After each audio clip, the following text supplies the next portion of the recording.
Mais avant, les infos de la semaine avec vous, Bérénice de Villefloriot. Bonjour Bérénice. Bonjour.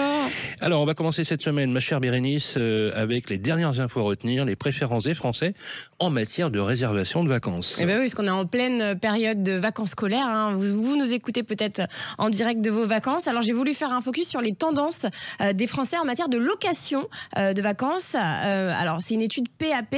Alors, le premier point, c'est que les réservations sont en hausse de 12% cette année par rapport à l'année dernière. Alors, c'est intéressant parce qu'on est quand même en période instable oui. Au niveau de la politique, aussi pour l'économie. Il y a encore un peu de sous chez les Français? Il y a un peu de sous. Alors, à votre avis, quelles ont été les destinations préférées? Alors non, avant, peut-être question, les Français ont préféré partir cette semaine, la semaine de Noël, ou la semaine prochaine, la semaine du Nouvel An? Moi, je dirais la semaine prochaine.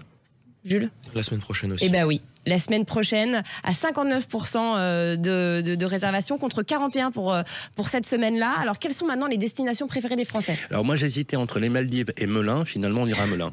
Ouais, alors c'est pas le même coup. Hein. C'est la montagne en tout cas. Les Français sont en quête de neige. 57% des réservations enregistrées sur le site PAP. Donc, c'est pour partir à la montagne. C'est 25% de plus que l'année dernière. Ensuite, les réservations à l'étranger, on le vend en poupe, plus 25% par rapport à l'année dernière. Et enfin, les réservations à la mer, plus 11,5%. En revanche, cette année, c'est la campagne qui est boudée par les Français, puisqu'il y a eu 11% de réservations en moins.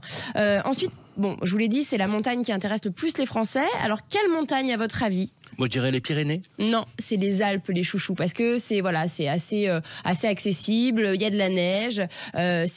Donc ça représente 82% des réservations en montagne. Ensuite, les Pyrénées, ça arrive en deuxième position, mais seulement avec 9% des réservations. Les Vosges, 4%. Le Massif Central, 3%. Et enfin, le Jura, 2%. Donc du coup, on sait ce qu'on va faire pendant les vacances. Alors, vous parlez vacances, Bérénice, vous allez nous faire quand même une petite piqûre de rappel. Hein. Oui, sécurité, parce qu'on est en plein dedans. Et j'ai discuté avec la police justement nationale cette semaine. En fait, il y a plein de personnes qui viennent en repérage, parce qu'il y a des gens, il y a beaucoup de Français qui seront en vacances, donc voilà, pour des cambriolages. Il y a une plateforme qui est peu connue, ça s'appelle Opération Tranquillité Vacances. C'est gratuit, c'est sur Internet, vous tapez Opération Tranquillité Vacances, c'est sur le site du service public. Vous remplissez un questionnaire et voilà, c'est très simple en fait. Les policiers viendront faire des patrouilles vers chez vous, voilà, et puis ils regarderont si tout va bien, voilà. Donc c'est assez pratique. Et n'oubliez pas de prévenir vos voisins aussi quand vous partez en vacances. On va pas hésiter.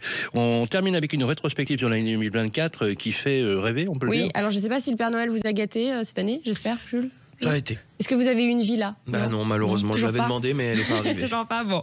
Il va falloir réécrire au Père Noël. Non, je vous ai déniché les 5 biens les plus chers qui ont été vendus sur Se Loger en 2024. La première, donc c'est une villa de 2300 mètres carrés qui a été vendue à Cannes pour 55 millions d'euros. Ensuite, on part à Paris. Le deuxième bien valait 33 millions d'euros, villa de 1500 mètres carrés. Alors, je ne sais pas où elle était située dans Paris, mais en tout cas, c'était une belle villa pour 33 millions d'euros. Ensuite, toujours à Paris, 36,7 millions d'euros, c'est une villa de 750 mètres carrés, un peu plus petite. Et puis les deux derniers biens étaient à Cannes, une villa de quasiment 1000 mètres carrés et un appartement de 600 mètres carrés, 29 millions pour les deux.